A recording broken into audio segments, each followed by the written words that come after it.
boa noite. Protesto de caminhoneiros em pelo menos 10 estados e no Distrito Federal bloqueiam rodovias após a categoria não ter suas reivindicações atendidas pelo governo federal.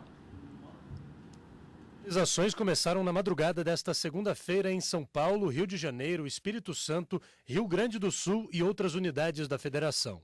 Os caminhoneiros pedem a redução do preço do óleo diesel, a criação do frete mínimo, salários unificados em todo o país e liberação de crédito com juros subsidiados, no valor de R$50 mil para transportadores autônomos. O grupo também quer que o governo federal refinancie as dívidas feitas com a compra de veículos.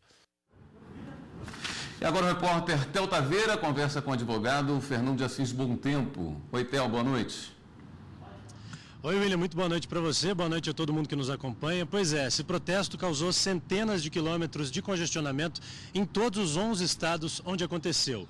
Mas o prejuízo não é só econômico, não. Aliás, o prejuízo é também econômico, viu, William? Porque, eu não sei se você de casa sabe, mas cerca de 60% de tudo que é transportado no nosso país vai de caminhão.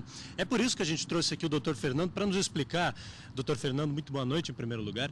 O que significa na prática para o consumidor brasileiro quando a malha rodoviária tão importante, 60% da nossa movimentação para assim por um dia inteiro? Bem, boa noite a todos. Primeiro, você tem necessariamente uma afetação no estoque geral de produtos ao consumidor. E qualquer movimentação significativa em estoque, procura, demanda e oferta na relação de consumo, ela é diretamente responsável por manipulações de preço e certamente aumentos de prejuízos aos consumidores. Ou seja, se esse problema se prolonga, a coisa pode ficar preta para o consumidor. Certamente, no nosso país, infelizmente, o último a pagar a conta tem sido o consumidor. Se a coisa se perpetua, chega em casa. Pois é, se há prejuízo, há também que se responsabilize alguém. O consumidor que se sente lesado, ele tem como recorrer a um advogado para que tenha todo o seu prejuízo ressarcido? Esse caso, ele mexe com situações específicas que dificultam o acesso à responsabilização. Primeiro porque, grosso modo, se retrata um movimento paredista, um movimento de greve, que é direito do trabalhador fazer também. Diz a Lei Geral da Greve que o sindicato responsável pela mesma deve tomar medidas para garantir que não hajam prejuízos ao consumidor.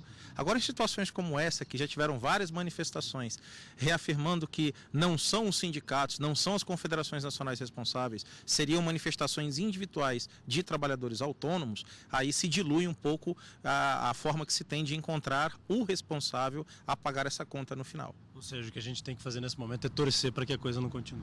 Sem dúvida, que se encerre o mais rápido possível. É isso. Muito obrigado ao Dr. Fernando pela entrevista. A gente volta com você aí no estúdio, William. Obrigado.